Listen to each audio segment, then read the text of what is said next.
ముఖ్యమైనది వైసీపీ పార్టీని భవిష్యత్తులో ఇబ్బంది పెట్టడానికి విజయం కాదు.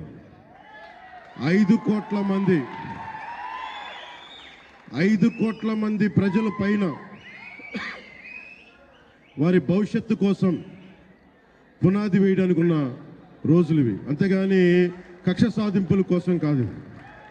మనందరం ముఖ్యంగా జనసేన పార్టీ నాయకులు కానీ, జనసేన మద్దతుదారులు కానీ, జనసేన వీర మహిళలు కానీ, జనసేన నాయకులు కానీ గుర్తుపెట్టుకోవాల్సింది, ఇది కక్ష సాధింపు సమయాలు కాదు. 5 కోట్ల మంది ప్రజల కోసం పనిచేసే సమయం ఇది. 5 కోట్ల మంది పైచులకు ఆంధ్రప్రదేశ్